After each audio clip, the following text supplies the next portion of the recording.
Welcome to Cozy Reading Club, the podcast where we read the book and tell you about it so you don't have to. And welcome back. We're diving right back into the Odyssey. Okay, so let's pick up where we left off. Telemachus, right? His dad, Odysseus, vanished years ago after Troy. Right. Presumed dead by many. And his home, it's overrun. This whole bunch of suitors have moved in, trying to marry his mom, Penelope. Yeah, and they're not exactly polite house guests. They're eating through the family fortune, acting like they own the place. It's a mess. A total mess. But then, you remember, Minerva shows up, disguised as mentor, an old family friend. Yes, the goddess of wisdom herself, giving him a nudge. And that nudge works. Telemachus finally decides, okay, enough is enough. He's got to find out what happened to his father. Exactly. He resolves to actually do something, which brings us to books 2 and 3. Right. This is where he really steps up. He's going from, just watching this disaster unfold to actively trying to fix it. So, book 2. What's the first move? He calls an assembly, gets all the leading men of Ithaca together. It's a pretty bold move for a young man who's been largely ignored. Yeah, showing he's not a kid anymore. How does that go down? I imagine it's pretty tense. Oh, definitely. He stands up and lays it all out, tells everyone exactly what these suitors are doing. The feasting, the waste. He points out they bring nothing, right? Just consume. Precisely. He calls them out on their terrible behavior, their lack of respect for his house, for Xenia, that sacred guest-host bond. It really paints them as the villains here. Absolutely. It's a major breach. So how do the suitors take this public shaming? Well, Antinous, who seems to be the ringleader, he doesn't take it lying down. He fires back. And who does he blame? Let me guess.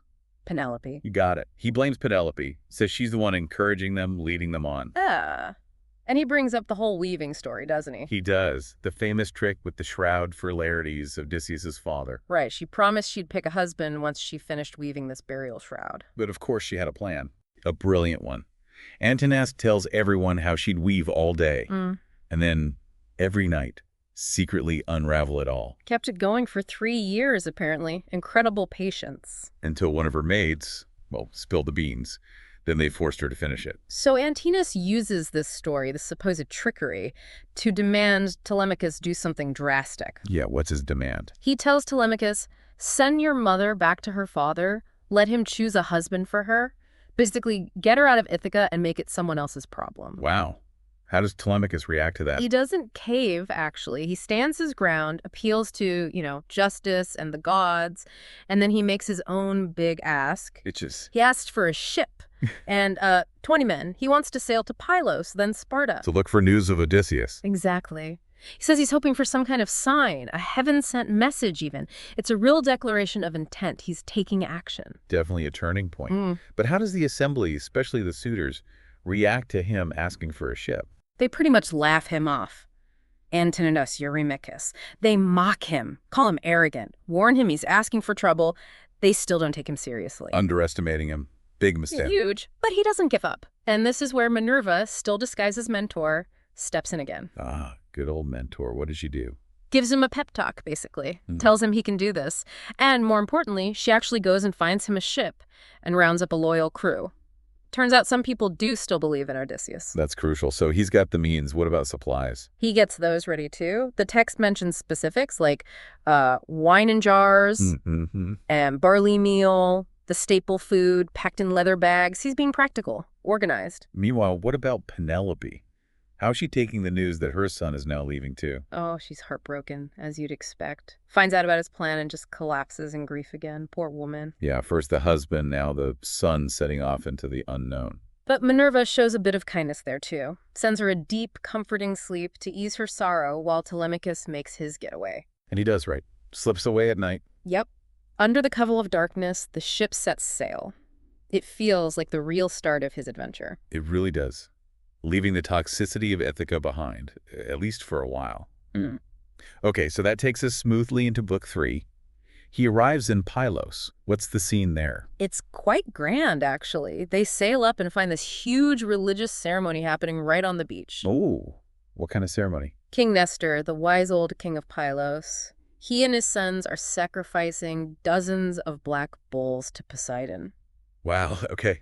Very different vibe from Ithaca. Completely. Very pious, very orderly. And Minerva, still mentor, is right there beside Telemachus. She gives him a little push. Tells him to be brave, right? Exactly. Go talk to Nestor, don't be shy, speak up, encouraging that growth in him. And Nestor, is he welcoming?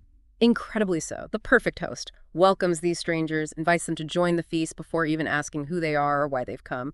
Proper Xenia. Such a contrast to the suitors. Night and day. So after they've eaten, Nestor finally asks, okay, who are you and what brings you here?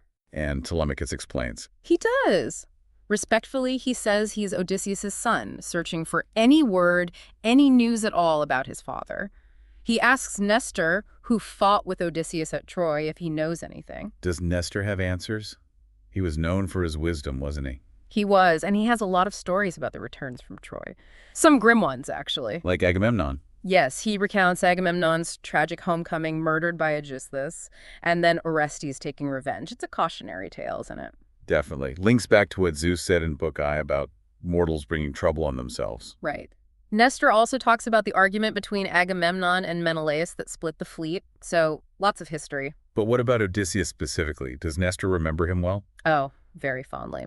He praises Odysseus highly, talks about his intelligence, his cunning, his bravery, how clever he was in debates, really builds up the image of the hero. But no recent news.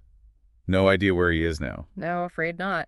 Nestor's trail goes cold after they parted ways post-Troy, but he has a suggestion. He tells Telemachus, you should go see Menelaus in Sparta. Ah, because Menelaus got home much later. Exactly. He was one of the last Achaeans to return, wandered for years. So Nestor figures if anyone has more recent news, it might be Menelaus. That makes sense. Does Nestor help him get there? He does more than help. He offers Telemachus a chariot and horses for the overland journey. Oh. And get this, he sends his own son, Pisistratus, to travel with him as a guide and companion. That's incredibly generous. True hospitality. It really is. And before they leave Pylos, there's another ritual. A sacrifice, this time to Athena. Minerva's true form, basically. Right, and Homer gives us all the details, Nestor praying, the sons helping, the specific actions with the heifer. It really immerses you in their religious world. So Telemachus spends the night their honored guest and then sets off for Sparta with Pisistratus, making real progress. He absolutely is. He's gathering information, making connections. But back in Ithaca. Uh-oh. The suitors?